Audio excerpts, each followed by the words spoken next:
My story starts on a cold Feb morning in 2004, which is almost 13 years back. And believe me, Feb used to be cold back then, unlike now. Uh, that morning, my father didn't wake up. He had a cardiac arrest. On 23rd night, he slept. 24th, he didn't wake up. So I lost my father that day. And that date is very much important to me. If few of you have noted my number, it ends with 24 only. Uh, there is nothing big about losing your father. Many people lose him, but there are very few who lose their fathers 6 days before their class 12 final exams.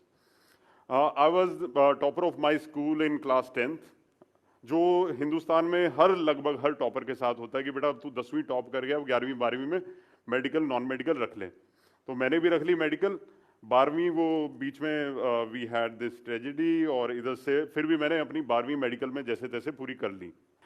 Physics का paper जो मैंने लिखा 2 मार्च को, उसमें मैं and में लिख आया था कि अगर जनाब कोई गलती हुई है तो आई हैड दिस ट्रेजेडी, मुझे पास कर देना किसी तरीके से।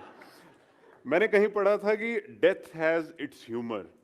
when you grow in your life, when you grow big, tragedies start looking like comedies. And this is my story. मैंने एक something changed in me that day कि मुझे अब घर से पैसे नहीं लेने हैं किसी हालत में। तो I started my bachelors from IGNOU. IGNOU से कॉरस्पॉन्डेंस में पढ़ाई होती है। बेस्ट चीज़ ये है कि आपको कॉलेज नहीं जाना है और इमिडिएटली आप काम करना शुरू कर देते हैं। तो मैंने पहले ट्यूशन्स तो उसी दिन से शुरू कर दी, जैसे इग्नू में एडमिशन हुआ तो मुझे पता था कि अब कॉलेज जाना नहीं है।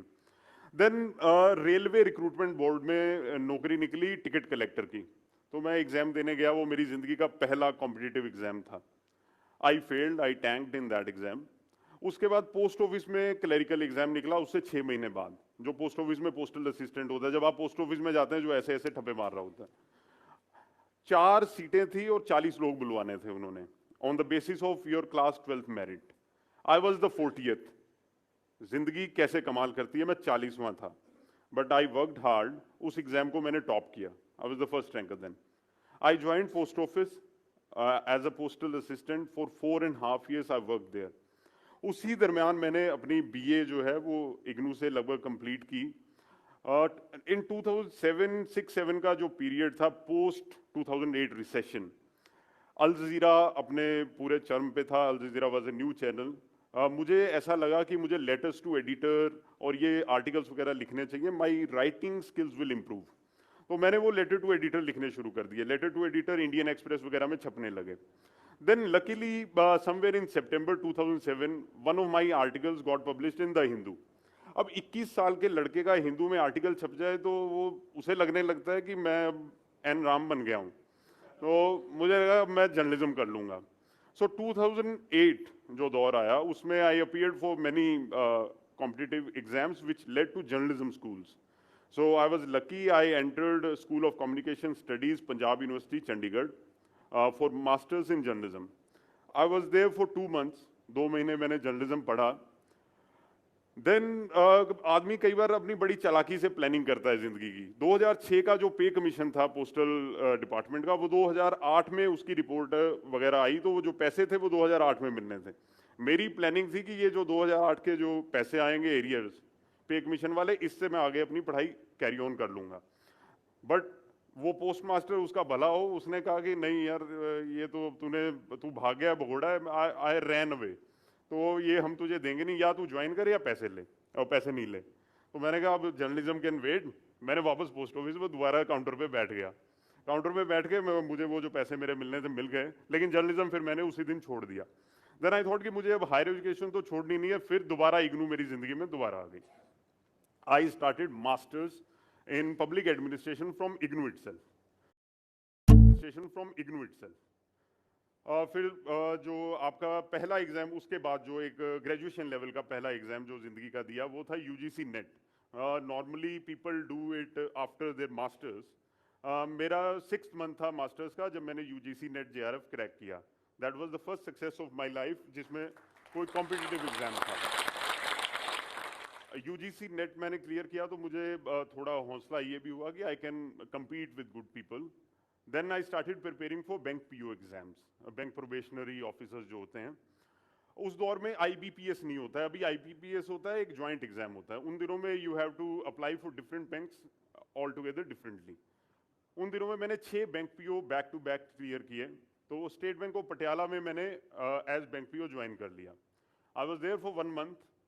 फिर मैं उस जॉब से भी मुझे लगा कि अब मेरी यहाँ ग्रोथ नहीं हो रही है, तो मैंने दोबारा एग्जाम्स दिए। I cracked NABARD.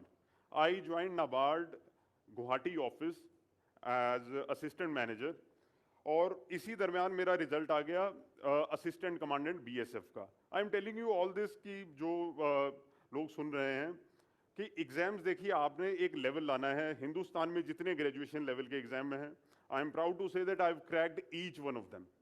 जितने भी एग्जाम्स हैं, ईच वन। आपको एक सर्टेन लेवल अचीव करना है। I cleared SSC income tax inspector, assistant commandant BSF, Punjab civil services I cleared, I didn't even join. NABARD, reserve bank of India, 6 bank POs, these are the exams that I got through in वो जो दौर था। उसके बाद मैंने जब गुवाहाटी में join कर लिया, तो I had a roommate Aniruddh Shravan his name. He rank 13th in 2011 results. He gave the 2010 exam.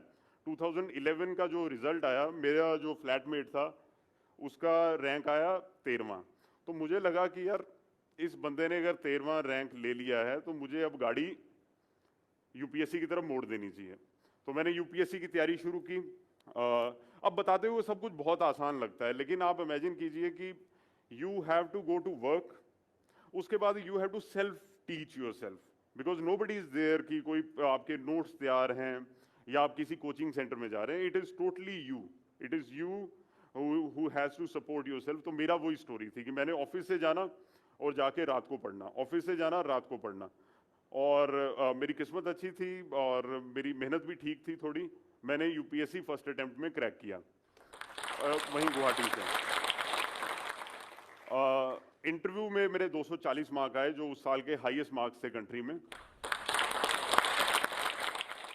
पहला जो एक इशू आता है जिंदगी में कि आपके पास अगर पैसा नहीं है तो सक्सेस नहीं है। That is a big fraud that is being played on all of us. पैसे का सक्सेस से कोई लेन देन नॉर्मली नहीं है। जैसे मेरी पढ़ाई अगर आप कैलकुलेट करें, बीए हुई 4000 में, एमए हुई 6000 में, टोटल जो इंस्टीट्यूशनलाइज एजुकेशन का खर्चा है वो 10,000 है पोस्ट माई क्लास 12। क्लास 12 तक एक रेवेन्यू मॉडल अलग था, लेकिन क्लास 12 के बाद 10,000 में पढ़ाई हुई। दूसरी तरफ अगर आप कंपेयर करें, मैंने 3 नौकरियां छोड़ी। वहां आपको नोटिस पीरियड एक सर्व करना पड़ता है, तो तीनों बार मैंने नोटिस पीरियड नहीं सर्व किया, तो 3.5 लाख रुपए मैंने नौकरी छोड़ने के दिए। तो मतलब आपको अगर कोई आके कहे कि यार नौकरी लेनी है, पैसे लगेंगे, कॉम्पिटिटिव एग्जाम्स क्लियर करना है, पैसे लगेंगे, that is a big fraud. You if you are capable you will clear these exams, और आपको कोई पैसा नहीं देना है। सिर्फ 3.5 लाख रुपए अगर आप लकी हो तो आपको नौकरियां छोड़ने का देना है। देन सेकेंड थिंग, जब पैसा आ गया उसके बाद सेकेंड जो कॉन्सेप्ट है इंडिया में वो है कोचिंग का, कि कोचिंग के बिना एग्जाम्स नहीं क्लियर होते हैं। Everybody has to go for coaching, that is again a big fraud. Coaching वाला जो एक फिनोमिनन है, इसको हर बंदे को खुद अपने लेवल पे अंडरस्टैंड करना चाहिए कि जिस तरह हम खाना खाते हैं या जो लड़के बॉडी बिल्डिंग करते हैं, हम किस तरह से अपनी जो बेस्ट रूटीन है वो है कि best body is built in kitchen. जिस तरह से आप ऑर्गेनिक फूड अपना कंज्यूम करते हैं, आप ऑर्गेनिक फूड अपने घर पे बना हुआ डेली खाते हैं। अगर किसी ने बॉडी बनानी है तो वो प्रोटीन इंटेक हाई करेगा, किसी ने स्लिम ट्रिम रहना है या कोई फिटनेस वाला सिस्टम है तो वो अपना फैट कंटेंट लो करेगा। But at the end of the day you are eating home cook basic food. You can not eat in 5 star hotels daily, और बाहर से आप खाना मंगा के ऑर्डर करके डेली पिज्जा खा सकते हैं। उसी तरह कोचिंग है कि आप किसी 5 स्टार कोचिंग सेंटर में जाकर eight the end of the day आप तो वहीं से कुछ ला रहे हैं ना। अगर आप घर पे भी पढ़ रहे हैं तो at the end of the day you are consuming knowledge. तो नॉलेज को कंज्यूम करने का बेस्ट तरीका है कि एजुकेशन को ऑर्गेनिक रखें, कि जो चीजें आपको लगता है कि मेरे लिए ठीक है उनको आप पढ़िए, और आपके एग्जाम्स क्लियर करना कोई बड़ी बात नहीं है। पैसा, coaching, now the third thing comes, that is talent. दुनिया में 2 तरह के लोग हैं एज पर मी, जो राफेल नडाल को पसंद करते हैं और दूसरे हैं जो रॉजर फेडरर को पसंद करते हैं। अब रॉजर फेडरर की कैटेगरी में आ गए वो लोग जो टैलेंट वाले हैं, राफेल नडाल वाले वो आ गए जो मेहनत वाले हैं। अब कई बार जो मेरे जैसे लोग हैं जिनको ऊपर वाले ने कोई टैलेंट दिया ही नहीं, यानी ना गा सकते हैं, ना खा सकते हैं, ना कमा सकते हैं, ना बना सकते हैं, यानी जो टैलेंटलेस गाइज हैं, उनके लिए एक ही एसेट भगवान ने ऊपर वाले ने दिया है, वो है मेहनत, hard work can actually beat talent. उसमें आपको आजकल जो एग्जांपल मिल रही है वो क्रिस्टियानो रोनाल्डो की है, जिस तरह से वो मेसी से आगे खेल रहा है। मैंने बीए शुरू की, मेरा एक दोस्त था घनश्याम जो 7 यूपीएससी अटेम्प्ट टाइप, लेकिन कभी क्लियर नहीं कर पाया। उसने मुझे बोला यार तू इग्नू की तरफ तो अब पंगा ले ही रहा है, लेकिन तू पब्लिक एडमिनिस्ट्रेशन और सोशियोलॉजी रख ले, अगर जिंदगी में कभी यूपीएससी का मूड बना तो ये दोनों ऑप्शनल रख लेना। देन आई टोल्ड यू, मैंने मास्टर्स भी पब्लिक एडमिनिस्ट्रेशन में की। So pub ad was my core subject, जिसे मुझे लगता था कि जिंदगी में अगर कोई मुसीबत आई तो पब एड मुझे बचाएगी, और यूजीसी नेट भी मेरा पब एड में हुआ। बट यू इमेजिन 2011 का जो 2010 तक जो रिजल्ट्स आते थे, public administration normally 350-400 marks type subject था। जब मैंने यूपीएससी एग्जाम दिया उस साल क्या हुआ कि पब एड बिल्कुल उन्होंने बर्बाद किया। तो ज़्यादा प्लानिंग का मसला नहीं है, और सब्जेक्ट्स का जो इशू है वो आज के दिन जो भी बच्चा यूपीएससी की तैयारी करता है, और हिंदुस्तान में लाखों बच्चे हैं जो हर साल यूपीएससी का एग्ज़ाम देते हैं, the most important thing is कि वो जो एक फंडा होता है कि आपको जो पसंद हो आप वो पढ़ें, वो बिल्कुल ठीक है। लेकिन आपको तो अब गालिब पसंद होगा तो गालिब पढ़ के तो पेपर होगा नहीं, ठीक है। तो पसंद इतना सा पसंद हो कि मैं उस किताब को 6 घंटे डेली पढ़ पाऊँ, उस तरह से।